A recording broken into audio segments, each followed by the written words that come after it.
really to, to look at, and the understanding and putting this behind your mind can mean the difference between garbage in and a more structured approach.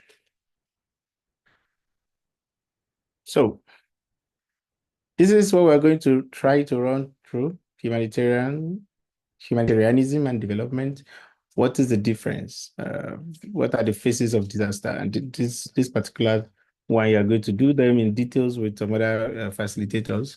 What kinds of disasters do we, encounter in Nigeria and outside of Nigeria? What are the health implications of disaster? What do we do when disaster happens? How do we do it? And then how do we coordinate our response to ensure that you don't waste resources?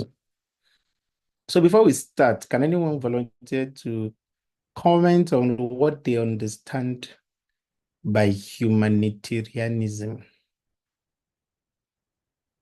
Any volunteer? Just one.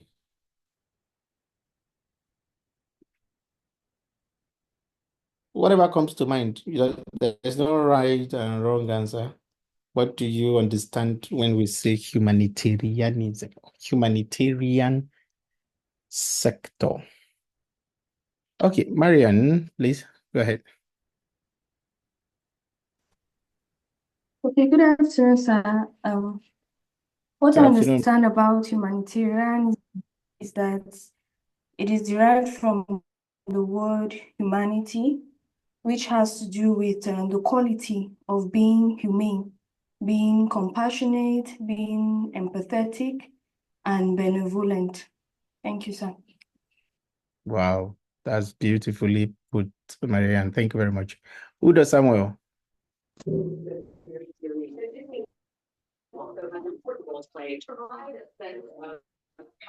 Udo. Okay.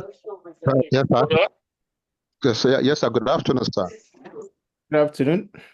Yes, sir. Good afternoon, everybody. Humanitarianism, I think from the word humanity, we have humanitarianism.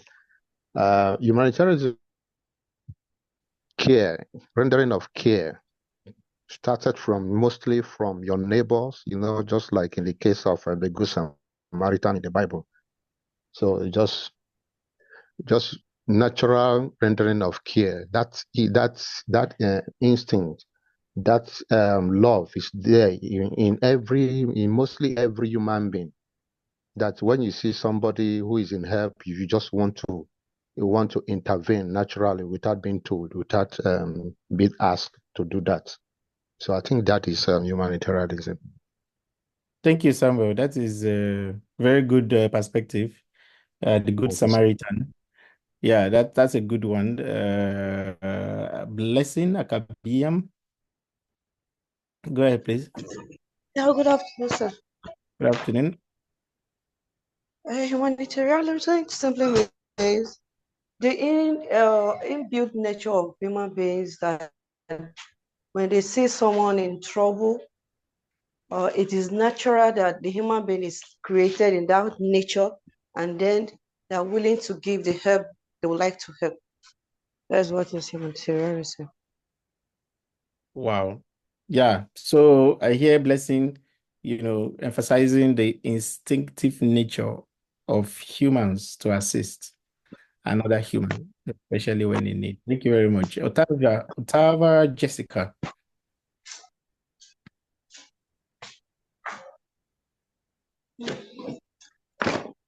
Jessica, are you with us?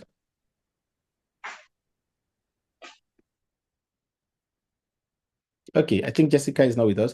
So I think all of you have completely summarized. Okay, go ahead, please. Good evening, sir. Sorry, your voice was breaking. I wasn't hearing you. Good afternoon. Happy Sunday to you, sir. Happy Sunday, Jessica. Hello, sir. Can you hear me? Yes. Yes, sir. Can you hear me, sir? Yes, go ahead, please. Okay. In my own sense, humanitarianism is an act of charity when you see someone in need And then out of compassion, you willingly make effort to help that person and other people around you to have a relief work or advocacy for human rights. Thank you, sir. Wow, thank you so much, Jessica. Uh, Charity and all of the nice words pretty much combined together describes completely what humanitarianism should be like. I would come to development, but let me, in the interest of time, thank you, Moses and Gufan, just to make sure that we hit it running quickly. I'm going to try to put together what every contributor had said already.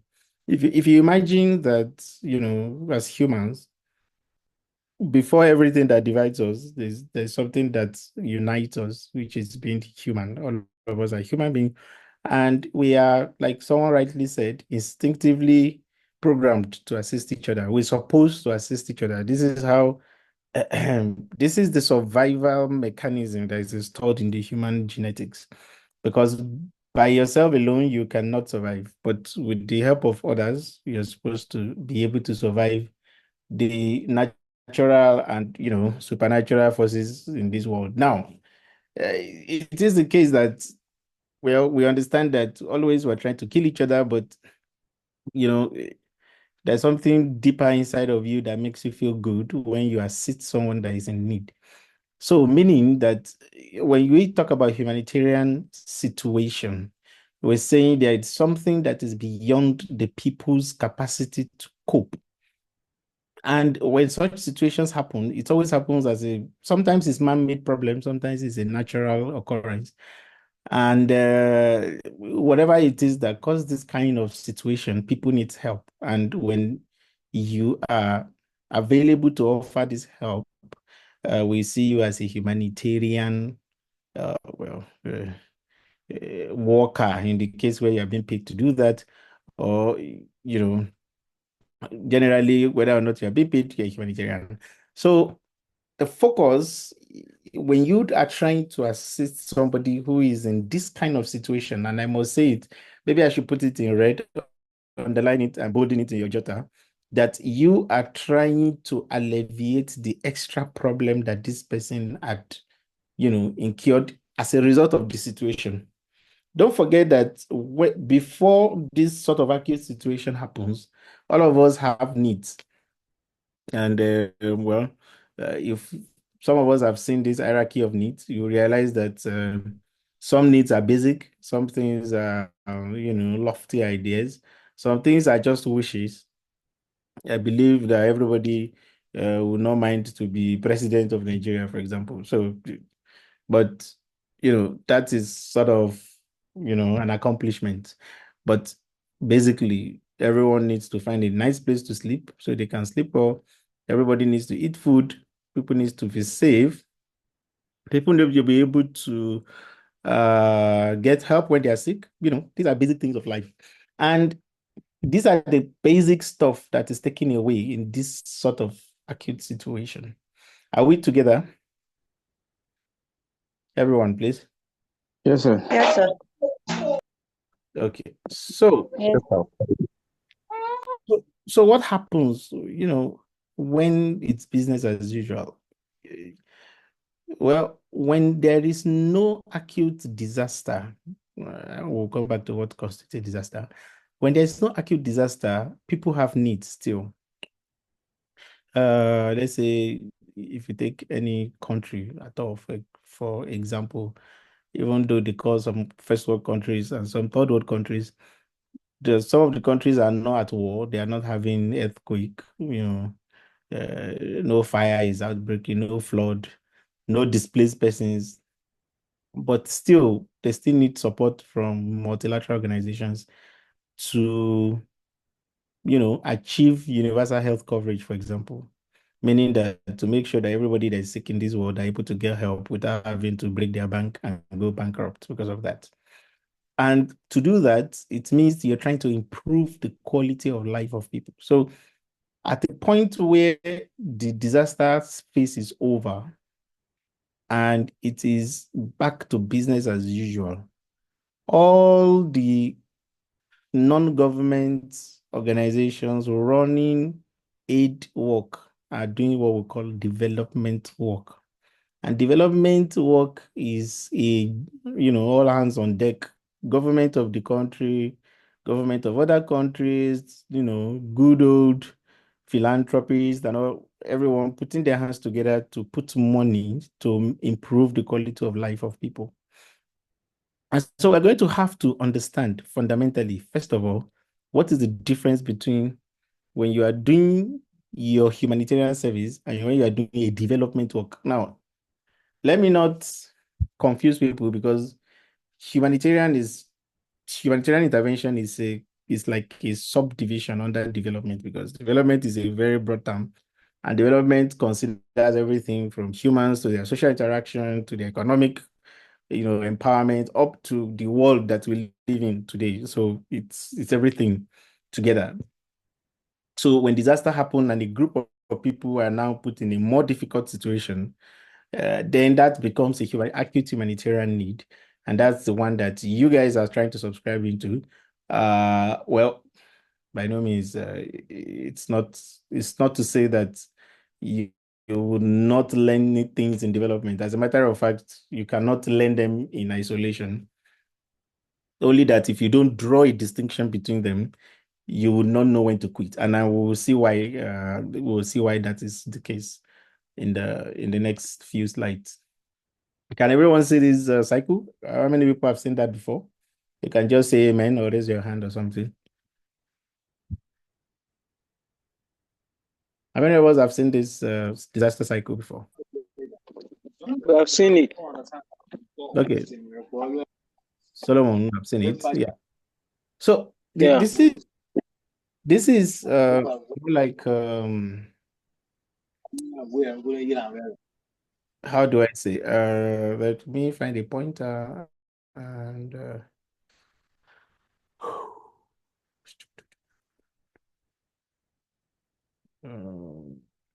review.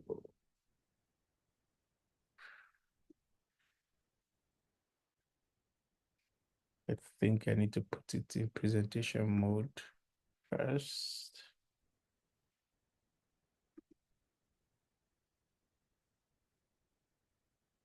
Can we see now? Very well.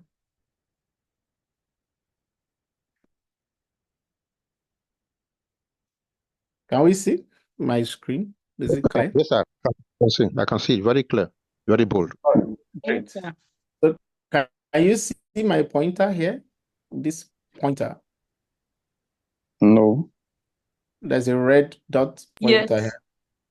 Yes, So follow my pointer. Okay. So this disaster strikes here. And then we go clockwise from there. Now, what happens when disaster strike? So can anyone just, one example of a disaster, very terrible thing happened?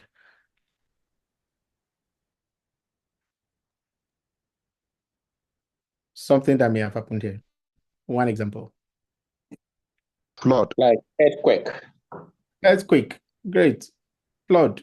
Great. What else? Tsunami. Huh? Tsunami. Tsunami. Okay, tsunami. Why not? Yeah, of course. fire Yeah, let's hazard. bring it to Nigeria. Let's bring it home. What else? What else? What happened behind your door, Nigeria? War. Oh, yeah, Fulani Bomb Station. blast. Bomb blast. Fire. Great. Disaster. Okay, so now people Fire start drone. to shoot people suddenly, and you are cooking food in the kitchen, and you started hearing gunshots, and you start hearing people running. And of course, what do? You abandon what you're cooking and you look for your child, and then you hold the person and then you run away. So this is the situation here. So what happens is everybody run for their lives, right? So people are getting killed. The ones that survived have run away from the city and they've moved to a location that is not that is safer. Maybe it's in the bush. Maybe they are running for their life to the next village. And now they've arrived at the next village. And when you get to the next village, of course, your degree is at home, your paracetamol is at home, your anti-hypertensive agent is at home. The rice you were cooking is still on fire. Of course, that one I burnt. Uh, your source of livelihood, your chicken that you're rearing, is all left behind. Now, somebody needs to do something for this group of people who are now crowded in the secondary school waiting to get a help. Does it mean somebody is not pregnant among them? Amen. Let's say you Definitely. displace a whole town completely. You will find pregnant women, right? Yes. You will find the one that is 9 months and was supposed to be waiting anytime to deliver. You will find a child who is just another baby who is supposed to be the comfort of his bed at home. You will find an elderly woman who is managing his soul and his body together. The all of them are falling apart. Yeah. So the moment you arrive there, all of these humans gather together in one place, and they left everything that they have been using to support their life behind. So now somebody needs to do something. In some cases, the government of the day is responsible. They are prepared for that kind of situation. Are you together? Yes. Have money stacked up somewhere in a responsible agency, and I'm not accusing anybody, please don't quote me anywhere. And they have the humans to immediately deploy all the resources they've saved up to go to where these people are and sort them out immediately, meaning they are going to give them food to eat. They will quickly find a place for them to sleep. They will protect the women so that people don't start raping the girls. They will protect the children, and they are going to set up a place to support health-wise all this category of people. The elderly man that left his glasses, he can't see anymore. Somebody is there to give it to him. The guy that is diabetic is now falling down from sugar problem because now it's hypoglycemic. He has not eaten food, or now he has eaten food. He doesn't even know what his sugar looks like. Somebody needs to fix that. The pregnant woman that is 9 months now goes into labor because she has been running for the past 5 hours. Now her tummy, the baby wants to come out by force. You can see all the issues that will begin to happen immediately. Now, somebody needs to be there to fix that. And that is the response. That is this red thing. So it's everybody hands on deck. They come in, they fix everything. Okay, we find out who is been shooting. The police and the army go there to fix it. And let's say, God forbid, it's a minor problem. Somebody went, crazy, and they were able to bring them down. And then people went back to their houses, right? By the time they are going back to their houses, maybe the house, somebody have looted it, things have happened, you cannot find things. You are now beginning to rebuild the things that you burnt. The lady that left her food, the kitchen caught fire, and now somebody had to fix that. You can see where the recovery is, right? Yes. Then, okay, so how do we make sure people don't buy guns and they start to shoot people? What happened? Who died? Who went crazy? We start to look for things to ensure that, that kind of thing doesn't happen again. If it was flood, oh, okay, what happened? Water rising. All right, no problem. So should we build something to barricade the water away from the city and all those things? Then, okay, let's store food. Let's keep more money in that agency that support us. Let's be ready for the next one that's going to happen. What happens if the water climb my house? Should I go to the rooftop? Can you see what we're saying here? Now, here is the part that people don't pay attention to because it can take decades and nothing happens. But the day it will happen, if you are not ready, then this red phase is going to be prolonged and huge. Are we together? Mhm. Are we Yes, sir. together? Yes, sir. Is this cycle making sense to anybody? Yes. Yes, sir. All right. I'm sure some of us can begin to relate with the situation, right? So now let's look at a situation where Boko Haram is shooting in one village and they displace everybody in the village to another place. The moment the shooting starts, that is the beginning of the disaster, right? Everybody start to run away. It creates a lot of problems that are interconnected problems. And that's the reason why if you learn one aspect and you don't understand what the other guy is doing, it may be bad for you because you may not know how to coordinate your response. When there's a humanitarian crisis, people tend to revert back to the normal. They try to solve the problem. The problem are going to be in phases. First, you have to terminate the problem. You have to remove the threat to life. Then you have to try to bring people back to where they ran away from. Now, so that means while that is going on, some part of the community is beginning to recover from the problem. So that means they are terminating the issue and they are trying to revert the issue back to what it should be like. Like, for example, there's water in the village. Now they are building, they are clearing their drainages, they are, they've sealed the dam that broke in the case of Maiduguri, if that's the case. I'm sure it did not happen like that. And, people trying to do things to combat the situation. And then while that is going on, some people are still falling ill, they lost their livelihood, they couldn't recover in time. Some people are recovering just fine. Our ability to recover differs. So you can see how connected these phases are here. The big picture after a few times is stabilization, things begin to come back to normal. When things begin to come back to normal, then development start to happen where people are now trying to build themselves back. Then they start to discuss peace and, build back whatever they've damaged. And this is like a cycle. And then when they damage it and everything is fine, somebody is angry or not happy with something, then boom, people start to fight. Are we together?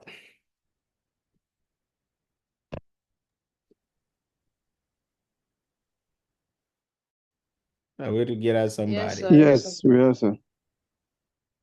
Are we feeling depressed? All right. Oh, no, sir. We are together. No. We are with you, sir. We are together with you. So, Yes, sir. not a nice story, but this is the situation of the world. So, can somebody imagine what this picture is telling them? One problem per person. Who is the first person to raise their hand? Maybe I get a Coca-Cola already. Blessing is the winner. Okay. You get a pass. Tell us, what can you imagine by just looking at this picture? there will be shortage of food, then congestion. Okay. There's already Yes. congestion. It's not a future Okay. thing because it looks like too many people are staying. I mean, by the way, this is an IDP camp, and all these things you're looking at is not market, it's people's houses you're looking at like this. This was taken in the Central African Republic, Democratic Republic of Congo. Yes. We Yes. have issues, different sicknesses, communicable diseases, and so on. Okay, stop there. Wait. Don't say everything. Let's see. Moses, go ahead, please. All right, sir. Going by the picture, definitely those tents that it becomes, and then the opening over there, to me, it's indicating humanitarians coming in to render services to the internet displaced persons. Okay, great, Moses. Jonah. Good afternoon. Good afternoon.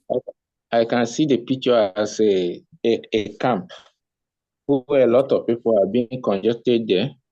So what do you think And can happen and go wrong here? There can be outbreak of diseases, shortage of food. Shortage of food. Okay, nice. Thank you. Udo, Samuel.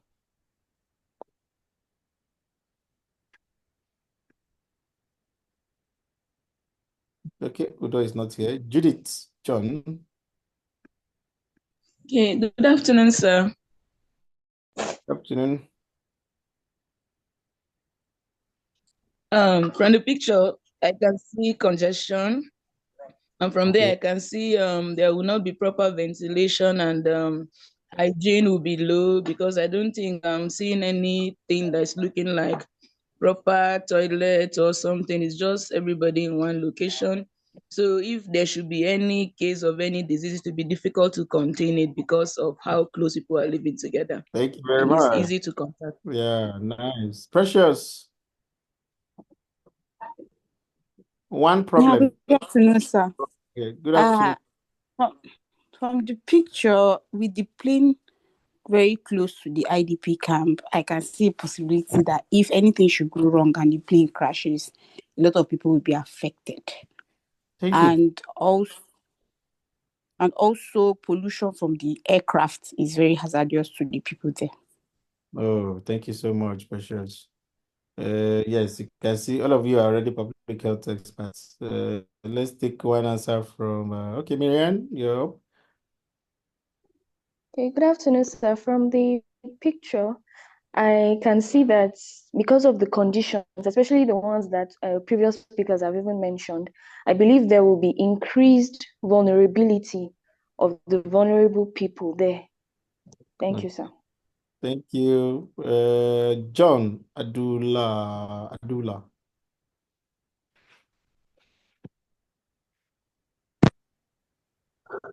For me, I'm just looking at it that these people, they've been exposed to the harsh weather, then there's no shelter, and then anything can happen. Even a heavy downpour can displace them. So they will suffer a lot. Thank you. I think. Hello? Yeah. I think all of us understand the idea. Injuries. You've mentioned diseases, outbreaks, shortage of everything, from water to food, because I don't see people farming here. Well, of course, you will not see the farming, but it doesn't look like as a displaced person, you will readily have farmland available. For whatever it is worth, maybe the village that is hosting you would only give you a place to sleep, but not where to go and be farming their land. And of course, the plane, most of you have been to the airport before, all of us have heard about how loud the plane can be. So how close should children and people reside beside the airport?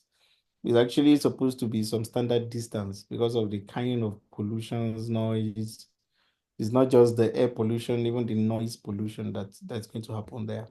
But what if a child decides to go and touch the plane, to see what it looks like? Where is the barricade, to prevent that kind of thing happening here? A lot of things can go wrong. A lot can go wrong, like we said. Now, this is the kind of situation that you expect to see when people get displaced and they have to put themselves together all in one place. Now, the consequences of these sort of problems, can be looked at directly and indirectly. So there is the direct issues that happen and then the indirect issues that can happen. But also, you must also think of it like an expert, because when you see this sort of situation, the time that has lagged behind before you get there to support can also determine what you should expect to find. So now that we're talking about what are the health consequences. If, for example, people are, exposed to a situation of conflict where there is a lot of, attacks and shooting, what happens is that, first of all, people are directly injured, right? Because people will be shot, people will catch a bullet, people will fall down, were running away for their lives, and they will step on them, stampede. There'll be all kinds of things. When that happen, people will be removed from where they are staying. And when you are removed, the first thing that you are going to feel is hunger, right? Because hunger is going to happen every 6 hours. So the first 6 hours, of course, you expect that hunger will set in. For you as an adult, while they are hungry and the hunger did not stop, you don't feed it, it will definitely stop for some time, but it doesn't mean you are fine. For a child, it's not the same because when the child is not being fed, the effect is worse for them because they are growing very rapidly and the cells that they are multiplying needs food, needs energy to make that happen. So when you do that over a short period of time, an adult will cope, but a child will begin to get sick very quickly. For those ones who left their medicine at home, for those pregnant women who are pregnant, some of them will start to want to deliver. And that can begin from anything from the first day to, even the first few hours, because some people, if you subject them to stress, immediately they will go into labor.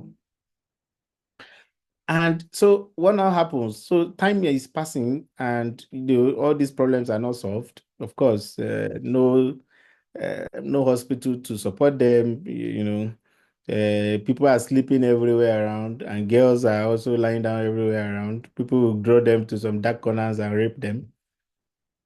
So before you know, there will be sexual, issues happening.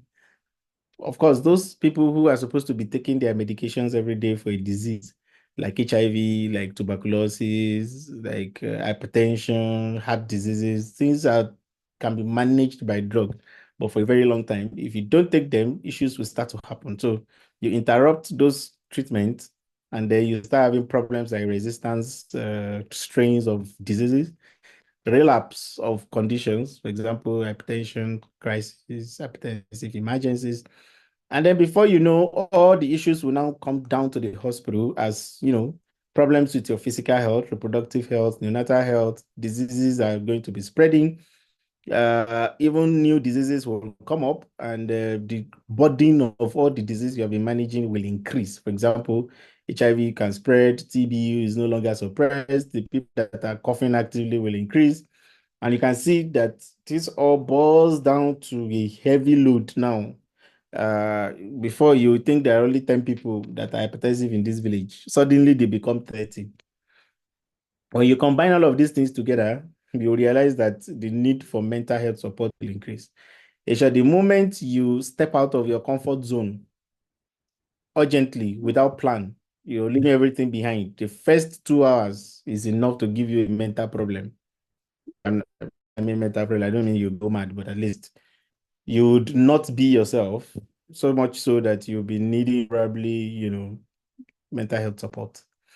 When people don't manage their mental health support well, they become, they start taking medications and abusing them, before you know, the use of recreational drugs to make people feel temporarily better will increase. And then you start dealing with addictions. And what happens after all this, my ranting come together?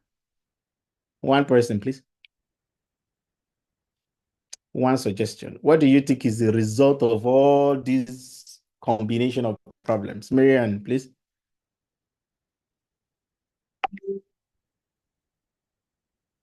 Marianne, go ahead. Okay, so I believe there will be low life expectancy and high rate of fatalities. Great. Thank you, Marianne. People die. That's what happens. People just die. If anybody was in Maiduguri during Boko Haram incidents, it's still happening, but when it was quite a thing, 2014 in the village of Bangi, the first humanitarians that stepped in there was in 2015. Okay, so I was privileged to be there early enough. And what you hear from the soldiers is that the soldiers had to beg people, the government, to beg agencies to please find an NGO to come down to that place and see what is going on. They bury people every day in numbers. That's the thing. So IDPs were camped in the Banki, and it was a completely destroyed village. So the first group of people that came in from Cameroon, because Cameroon was not ready to host people in their city, they were camped in Banki town, and they were like in a makeshift, something exactly like the picture I showed you now. Exactly, not even different. The only thing that is missing in that place is the plane, because they had a helipad instead of a plane, no place for plane to land, but they had a place where helicopter could land. And opposite the camp is the military setup. So the military people watching the people live their life. Of course, there was no humanitarian support of any kind. They tried to do whatever they can lay their hands on. And what they told us when we got there was that people were dying in numbers. And it was scary for them. They're like, why are these people dying like this? So they were like, please, we need help. Of course, the government is not functional in that region. So the only other person you can cry up to is the humanitarian society. They were like, please, guys, you need to come and save these people. And after 1 year or 2 years of the NGOs starting to work there, the first thing they noticed is that the number of burial services that happen there begin to go down. So I'm just trying to give you that, it has real consequences, all of these things that you're looking at in this grid map. When people don't have service, when people are to go through all of these things, and that's the reason why there is no one single intervention that is enough, that is a one-stop shop. It's a combination of interventions that forms the basic things that people need. And when you don't put that in place, people just die. Does anybody have a question at this point?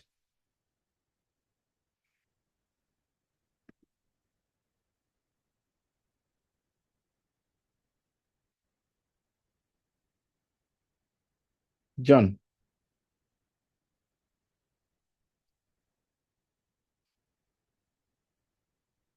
John, go ahead, please. Okay, good afternoon, sir. Welcome. My question is, those people that normally die, where are they buried? They have a burial ground. Every camp has a burial ground just beside them there. Oh, okay. Because they cannot go far. I can go back to the picture. You can just imagine the space between that plane and where you see the houses can be the burial ground. If you go too far, you catch a bullet. Okay, thank you. Monica.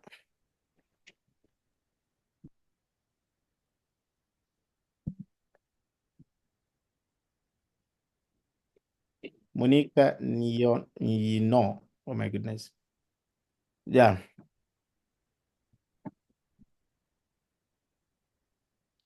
Go ahead, please. Okay, maybe Monica is having network problems.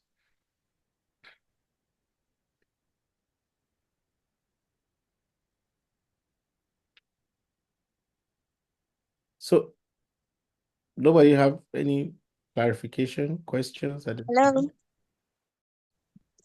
Yeah, welcome back. Okay, sorry. I was getting you, but I feel you weren't hearing what I was saying. Yeah.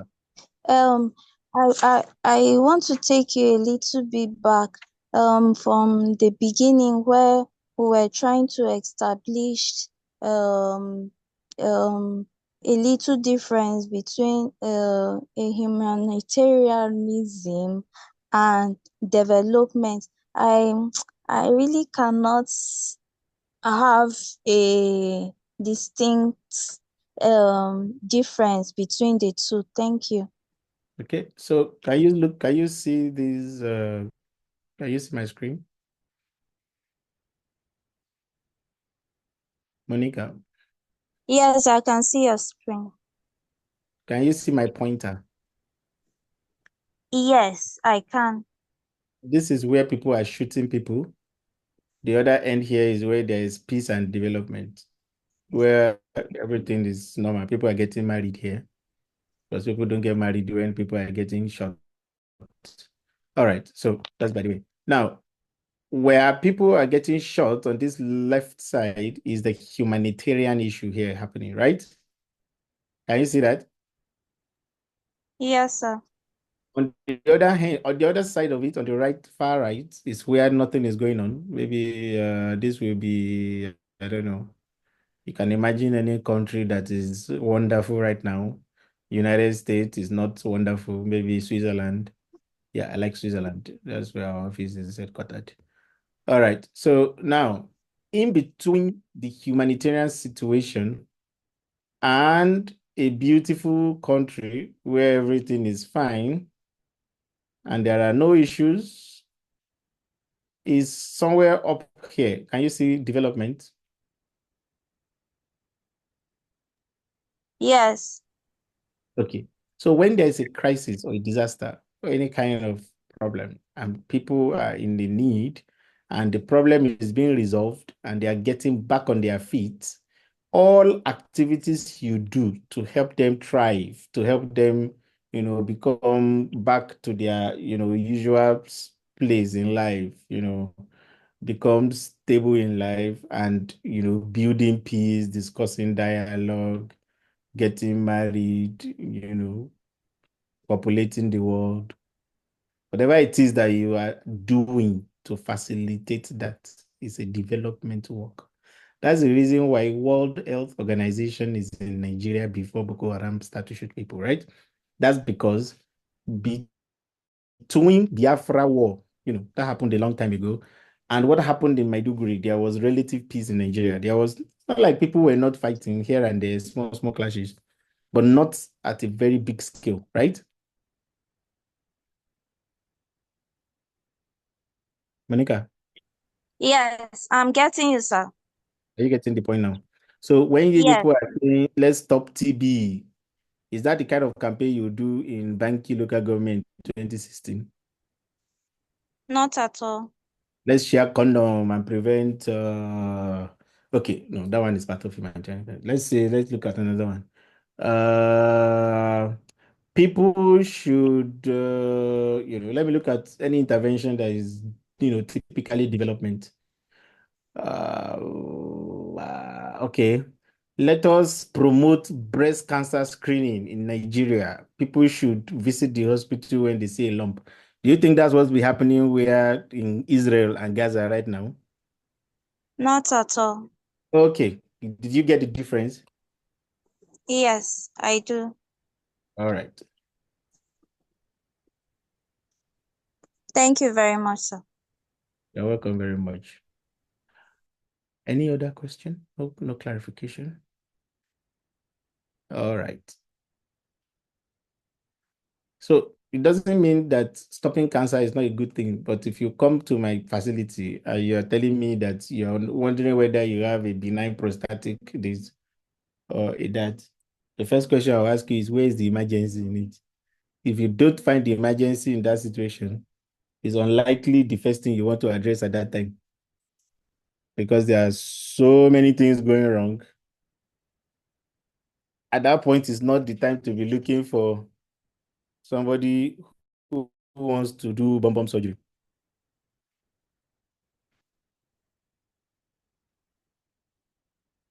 Are we together? Yes, we are. Okay, Yes, great. sir. Yes, sir. Somebody's hand is up. Okay, sorry, I think it's a thumbs up. All right, so yeah, I think we will summarize now. We'll look at what we call the timeline in what do you expect based on the time of event. If you look at the screen in front of you, you look at what we call the time horizon. So let's say that disaster happened, and let's take a 1 year view. When people become displaced, the number 1 here means 1 month. Are we together? Can you see the one? Yes. Yes, Yeah, sir. we can. So everything below the 1 is what you should expect to start to go wrong within the first 4 weeks or 1 month of disaster happening. everything that you should expect is sexual violence, people taking advantage of girls and women, soldiers raping people, males in the community taking advantage of the situation.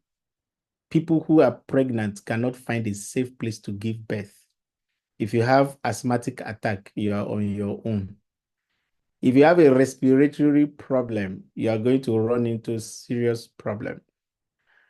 If you are having diarrhea disease, it's because you are drinking from an unclean water. That's because you are not in your house. Now you don't even know the source of water you are drinking. Outbreak of diseases like you guys mentioned, cholera, shigellosis, measles, pertussis, crowding in a hot place, meningitis. People also coughing in each other's faces because they don't have space. They start to transmit tuberculosis. People getting injured, injuries that are not treated, getting complicated. People who need immediate drugs, as opposed to get them on daily basis, will begin to manifest symptoms. The first 2 months will see a continuation of this whole problem, plus the complications of a wound that you did not treat well. That's when you start to see smelling, bones that are broken, people that didn't find a doctor to fix it, people getting shots and dying from infections. 6 months later, if all these things did not get fixed, of course, more people are still getting raped, more conditions are getting worse. Now, the HIV drug that you did not take will begin to manifest symptoms. The type 2 diabetic person who is supposed to take medications, don't forget type 1 becomes worse at the very beginning because we call it insulin-dependent diabetes, meaning that you need to inject yourself physical insulin to control your sugar. So if you do not get that injection immediately, you're going to have a problem. But the ones who are, they still make some insulin. It's just the sensitivity that's the problem, which is the type 2 diabetes. They start to manifest frank symptoms between the 3rd and the 5th and the 6th month. And then by the end of the 1 year cycle, hypertension is worse. People are getting anxious and depressed. People who are crazy start to manifest symptoms. Then diseases that could have been prevented by vaccines become rampant. Anybody have a question with that? No, sir. Not So that yet. it is either it is very clear or it's quite confusing. Blessing, go ahead. Yeah, it's clear, but I wanted to ask, Yes. from the period of this 6 to 12 months, is it possible that they will start experiencing high rate of mortality? Already, the mortality begins almost immediately after the 4th week. Don't forget that if you get an injury, how many people will die instantly? 30%. When you blow a bomb and 100 people are involved, 30% of that people are dead in the first 5 minutes. Another 50% will be dead in 2 days because they didn't get the help that they need. Then the remaining ones are going to either die or wish they are dead if they don't get the support that they need going forward. So there is a pattern of, how things go. It's only that how long does it take a gunshot injury to kill you versus how long does it take malaria that is untreated to kill somebody? How long does it take cholera to kill people? How long does it take to develop? So these are some of the timelines you are going to look at. What kind of infectious diseases are we looking at? Diabetes will not kill you immediately, but it will make the life very miserable. HIV will not manifest until 6 to 12 months later, so you will not even understand what's going on. But things like physical injury, diseases, outbreaks, the question is how long the person will survive absent of hospital intervention. How long the person will survive if there is hospital intervention. And that's where you begin to count losses. Are we together? Yes, we are. Yes, sir. So it's just the numbers start to build up from the beginning, people are dying every day, my dear. I mean, we're in Nigeria. There's a average number of people that is expected to die today.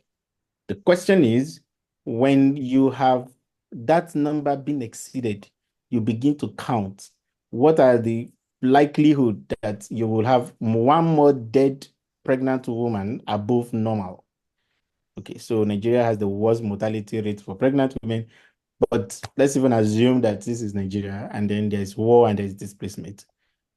Few extra people will die from preventable causes just because they didn't give birth in the hospital, in the maternity, in the place where there is a skilled attendant to assist them to deliver. So you can begin to count your loss from the first day, but you can imagine how the number will begin to build up, given the statistics I've just given you. Are we together? Yes, we are, sir. Yes, Yes, sir. sir. Yes, sir. Any questions before we call it a day?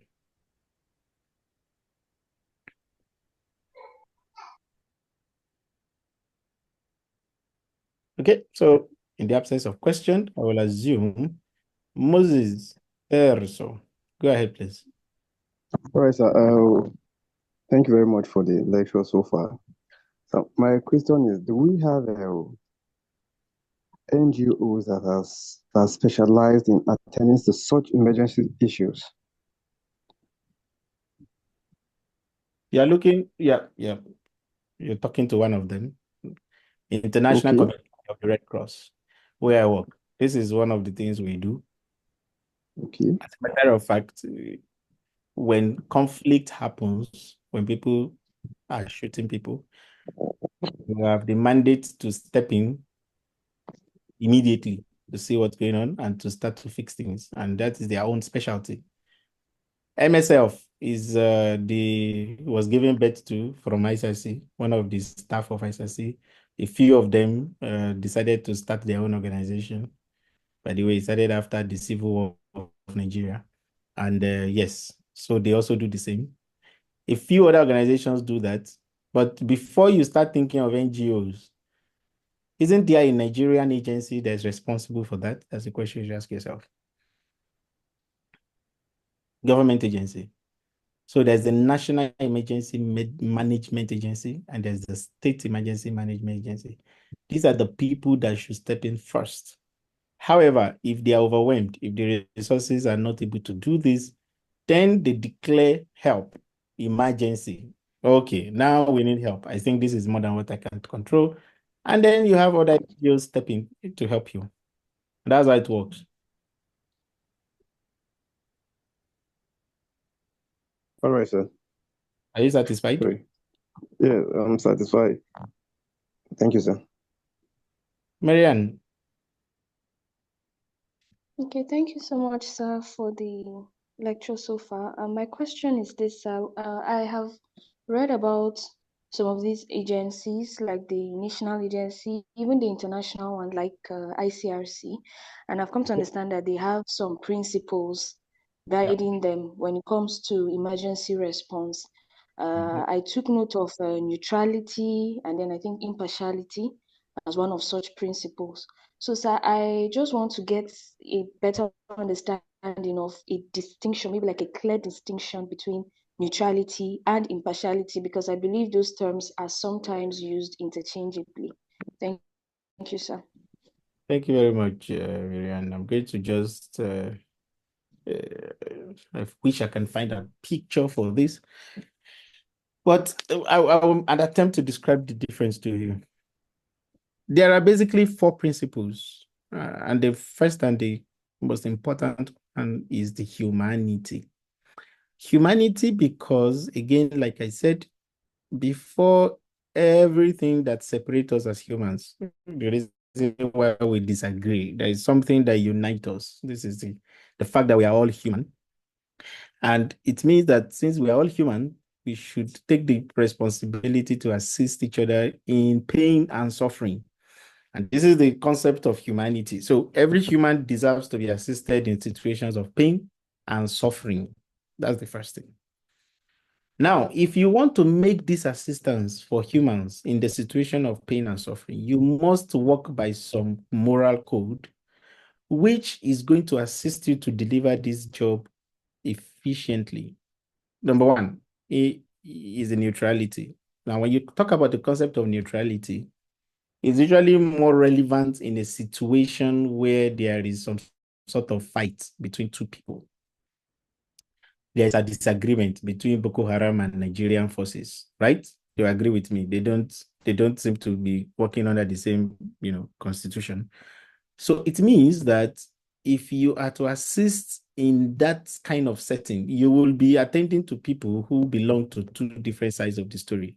If you choose one side, if you choose to be working too closely with one side, meaning that, for example, you said that you are not with Nigerian forces, but you are riding in their vehicle to go and deliver aid. How do you want to convince the enemy that you are not working together?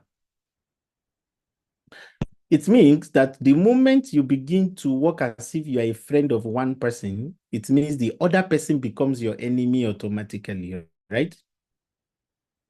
Yes, sir.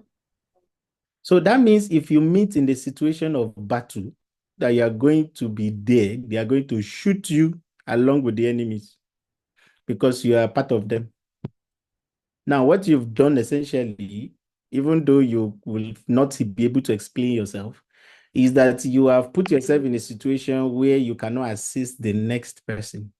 Because by the time you are riding in the people's, you are having dinner party with them, you are friends, and then you come and be like, okay, no, I'm neutral. I'm not taking sides. After all, it's not my business. But come on, guys, you are having dinner. You are sleeping together. You are playing games together. Everything you are doing it together. And then you come and be like, no, I'm for no one. I just came here to assist. How do you want to explain that to the other side? I understand, sir. Okay. That is the reason why you have to be appearing to be neutral. It doesn't mean you as Marianne, as Moses, as Jonah Ede does not have your own opinion, but that opinion, you keep it to yourself. When you go to work in a situation of a humanitarian disaster, you are going to see Fulani and Hausa fighting. If you are going to eat dinner with a Fulani man, you have a very bad situation explaining to an Hausa man that you are not friends. So it means you should operate on your own, go by yourself, and attend to the people who need help. Don't start forming relationship with any side of a conflicting party. Otherwise, you would now you have joined the fight automatically when you do that. Now, equality is simple because if you talk about neutrality, independence, well, we will still come back to that. If you try to assist people, you must assist people strictly based on need. And that alone can even signifies whether or not you are neutral truly or not. If you go to an IDP camp, you should be able to tell who needs rice, who needs beans, who needs shoe, who needs clothes, and don't give everybody rice. Okay, now I'm saying something very terrible right now because I know what people do. Why that is a very hard job to do, you must be able to differentiate what people need. So copying and pasting interventions is what we are preaching against. You cannot just walk up to a place and say, yeah, in Syria, we normally distribute rice, beans, mama, and then here everybody rice, beans, mama, like that. No.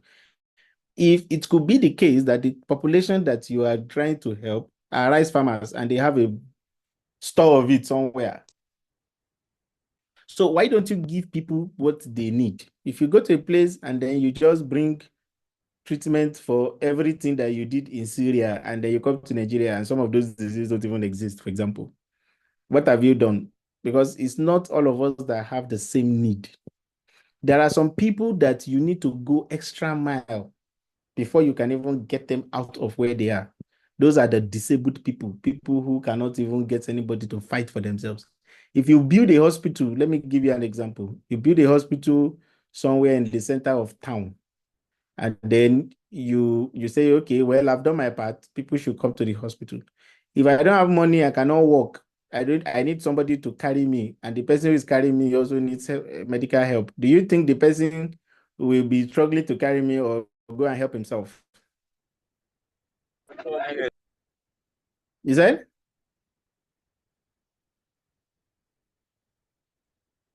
The person Hello?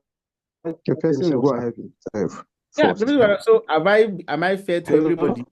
Am I being fair to everybody to say that, okay, if you cannot come, that's your business. Please, I've done my best. I've built hospital for you people, and then I put it in a place where wheelchair cannot get to. Have I No, helped everybody? sir. No, sir. Yes, that's the concept of helping people according to what they need. Because if you put a flat bar for everybody, there'll be a lot of people that you are leaving behind.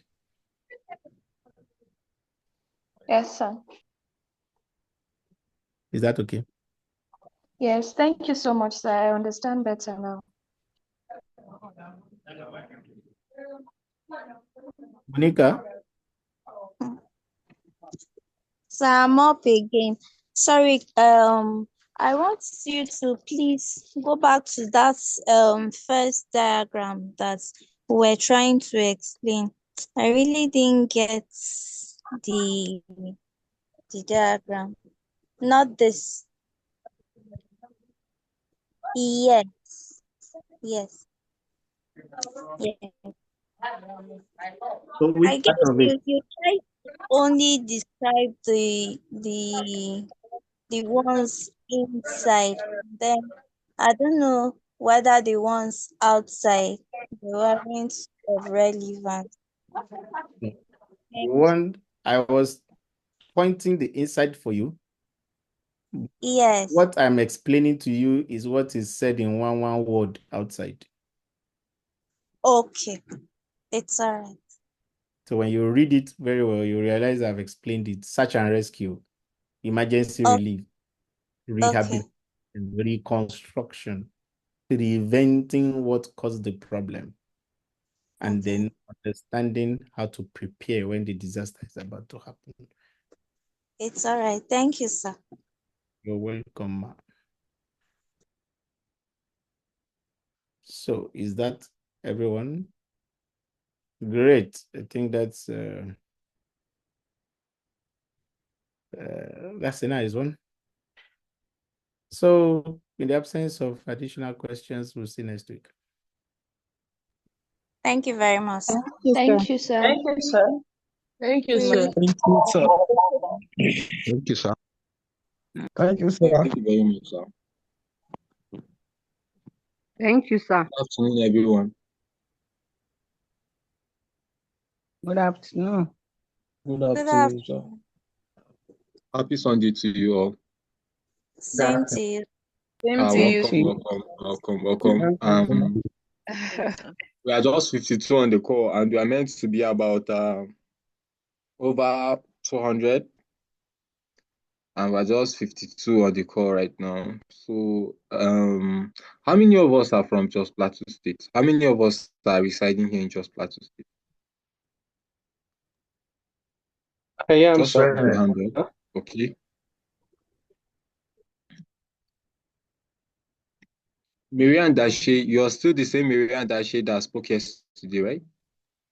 Yes, sir. All right. Thank you so much. Okay. Those of us from Plateau State are like 5 on the call, over 5, 6. All right. Thank you so much. So the next class we are going to be having is education in emergency. It's a very, very vital class. It's a very important class. And it's exciting to join. So for those of you that have not had an opportunity to do that, this is a very good opportunity to participate in that particular training. The training is mind-blowing as usual, and it's going to expose you to the tenets of education in Nigeria. So I encourage each and every one of you to make sure you join. Okay. We are about 54 on this call. 54. I'm going to drop today's this activity will be having food security and livelihood later, and they will be having anthropology as well in humanitarian, and we'll also be having research. Okay, so please note this down. I'm going to be having this training from 12:30 p.m. to 8 p.m. Okay, so those of you that are just joining the call, you're welcome. And if you have your friends that are not online, you tell them to try and make it online. Please give me a second.